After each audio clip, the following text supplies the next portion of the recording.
Happy Halloween.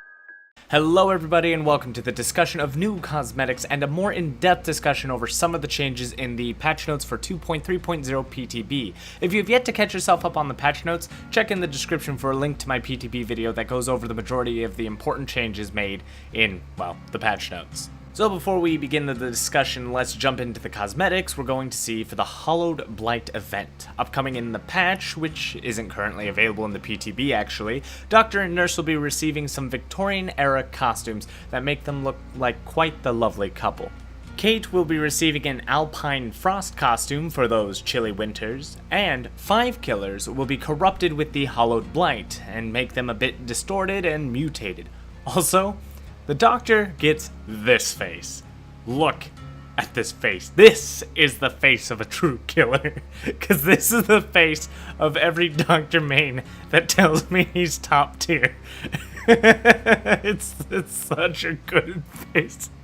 Oh, but seriously, this is definitely going to be the only Doctor cosmetic I wear if I get it. Oh my god. It also seems that our lovely botanist Claudette will be getting her hands on some samples of the Hallowed Blight, as she'll have a unique costume as well with a bit of that blight on her apron. Dwight will be sporting a Victorian-era costume, likely to go with Claudette's, but it doesn't have the blight on him, sorry. Now back on to the 2.3 patch notes, and throughout that patch we've seen quite a lot of changes come across the board, both for survivors and killers. And the biggest change I disagreed with, however, was the emblem change for Chaser in regards to being close to a hook survivor. And this was a clear change that is clearly there to combat defensive play, which is better known as camping. It's a dead horse beaten into pudding at this point, but it's an important topic to cover until it is finally accepted by everybody. Camping is by no means a toxic, unfair, or bad style of play. It is only associated with this because people give it a bad rap and attempt to call it by something that we already identify as something bad, which is camping. For those of you who are unaware, camping comes from a variety of other games, but is a very popular term amongst players in Call of Duty. People greatly dislike this tactic as it is typically effortless, and can be very frustrating for new players as they may not be aware of its vulnerable spots. Looking to Dead by Daylight, this seems to be relatively accurate as it does provide an environmental advantage, and doesn't have, at first, very clear counters. Standing at the hook is pretty easy, not gonna lie, and it does cause survivors to show up without any effort of you searching, which can result in an extra survivor down. And instead of searching for an alternative method to defeat this very simple strategy, people point to it and claim it to be toxic, unfair, and results in a skillless killer. But that's not really the case, and we all should know that by now. Sure, there are times when camping is absolutely mindless, and the killer gets an easy 1 kill off of it, but if they are to ever win off this mindless camping, then the survivors were also mindless, and fed into this effortless victory. Due to this, players shouldn't blame the killer for finding a strategy that proved very effective over them, but instead, find out what makes defensive play vulnerable, and how to defeat it. The truth may shock you, but the answer is just as mindless as the killer standing at the hook, and that's just to have the survivors sitting next to a generator, holding one button. The value of time is in the survivor's favor, and they could easily walk out without the killer even coming to interrupt them, since the killer's busy being dumb at the hook. So what does this have to do with the emblem change? Simple. It takes away from the limited strategies for killer and requires them to walk away and maintain a distance away. This simple strategy is now a hindrance to victory and requires the killer to remain away from the hook in fear of losing points while opening up near free saves to the survivor. 16 meters isn't that much, but it is enough. Originally, I was very upset as I was fearful that this was going to be easily abused by survivors since they could just stay near the hook, which still kinda is the case, but the wiki states that if you are in chase or a survivor is within the radius of the hook, the killer does not get punished for also staying in the radius of the hook, which is nice, but it comes down to that point of how does the killer know when somebody is in the radius of the hook? And the answer to that is not very clear unless he can clearly see them. Not if they're hidden behind something 2 feet away from the hook, but the killer would have to know. And the killer could make an educated guess that they are there, But if the survivors with that outside that 16-meter range, with the killers inside, it's still a bit foggy to me how that's gonna play out. But I guess this is a better step forward.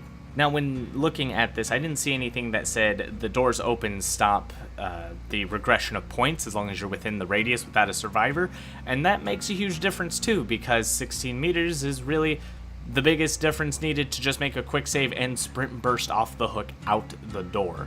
It's pretty hindering. On top of, let's say they have deliverance maybe, and they just jump off the hook, 16 meters with the sprint burst, you're not gonna catch them. Unless, of course, nurse. But nurse is not what I'm generalizing here. I'm generalizing killers. So my issue here is that a killer has to stay out of the radius to avoid punishment and essentially allow the survivor off with risk that that survivor actually does get away. If the doors are open and borrowed time is available, killer's kind of boned at 16 meters. By the time the killer is notified, a sprint burst is likely activated, and the survivor is gone. Now, of course, at lower ranks, this doesn't mean a damn thing. Not everybody has sprint burst, not everybody has borrowed time. But in my realm of rank 1, everybody has everything, and everything is always there. The idea of saying, well, how often does that happen? I can tell you that sprint burst has been in every single game I have played at rank 1. And honestly, I would love to look at those statistics if I could. I would love to go back and really check, was there a single game that went without one person running sprint burst? Or, adrenaline, either of those, I would be very interested in seeing. But that's besides the point. This all does fit a different style of play, though, if you kind of take into consideration all this awkward rewarding that's going on, and it fits a more casual style of play, a party game, if you will, a game where you're not meant to win, you're just meant to play with each other, and the killer is not meant to kill or punish bad plays, but instead they're just acting as a force that exists while survivors play the game and goof around and giggle and run from a killer that is otherwise not a true threat, but something there that if they don't run away, it is a force that will put them down. They're trying to incentivize targeting every player as well by granting the lowest possible Emblem bronze, as long as you hook each survivor once. And I don't see the value in this, as you can have that simply by tunneling one person down from bad saves. Logically, it doesn't make any sense overall, since it continues to take away from that competitive feel and keep the game dull for anyone who plays it for the rules that are provided. When I play the game as a killer, I am not here to see how many survivors can walk away from me. I'm here to see how many survivors that I can kill with whatever knowledge and skill is handed to me. But everything here is attempting to reward me as if I should be allowing bad plays to happen and not kill survivors. I shouldn't be focusing on killing. I should just be focusing that if I see something, I chase it, I hit it, and maybe if there's something in the way, I change direction and don't focus too much on one thing. I'm not exactly sure here, but in the end, I can definitely say that it doesn't feel like I am trying to be a killer anymore. So much so I've stopped being a killer, and now I am more survivor, because it's more party oriented. I feel happier, more fun, while playing something that, again, I don't even need to survive, I just need to exist and I win. Now, there was someone who asked a question in the comments, and I reworded it for them, but essentially it summarizes to, why do I always criticize the killer nurse but not the survivor nurse? And I told them I'd make sure I'd answer that in this video. And that's because survivors are in fact stronger than the killers. The ease of pipping and the mechanics provided are all in the survivor's favor, not to mention all the second chances provided. The survivors are truly the easiest side to play by far. Killers, on the other hand, struggle. This is excluding nurse. I'm talking about killers in general, the majority, everyone but nurse. No killer but nurse can guarantee a victory through skill, but the survivors can. And even given certain map differences, there are far more situations that a team of survivors can win versus a killer.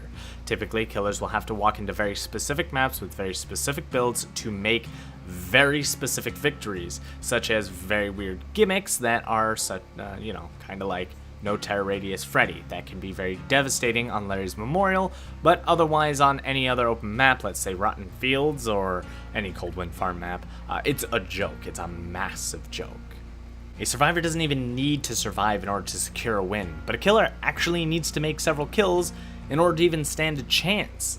Half his emblems are based on hooks and kills, and then one of his emblems isn't even under their control. It's whether or not survivors just do generators or not, which really sucks. The only other awkward one is Chaser, and that requires the killer to not focus on killing, but instead just smacking survivors above and beyond what you would normally do to kill them in order to get a high Chaser value, which you have to ask yourself, is it worth getting all this Chaser, risking losing Devout and Malicious, or risk losing all your Gatekeeper? You really don't have that much of a say in comparison to what survivors can say. Perks are more powerful for the survivors, as they have less counterplay, they have 4 of them, and every killer's perk tends to have a lot of counterplay, so a lot of them can continue to not exist right at the start of the game. And if you really look at it, there's only one killer, Nurse, that is threatening at all times. And not even Hillbilly is on the level of Nurse. Nurse is on the level of Nurse, and she is Nurse level. When I made my tier list, I just had to put her on top, because I can't make Nurse tier, because I would hope that Nurse is just what every other killer comes to be. But, she's gonna have to be nerfed when all other killers get buffed. But she's just the top killer of the game, and that's because she ignores all the killer's weaknesses, and that's pallets and windows. All in all, a nerf to an already weak side, such as killer, serves no purpose but to fail to fix the original issue. The issue is that survivors are too strong, and they have been since the beginning of the game. This is not a symmetrical game, and therefore nerfing survivor does not mean you have to nerf killer just because one side got a nerf. Instead, you just need to nerf the one side, survivors. Otherwise, we'll continue to have struggling killers that can't compete with the survivors on an equal level, an equal, fair, mechanical, and dynamic level.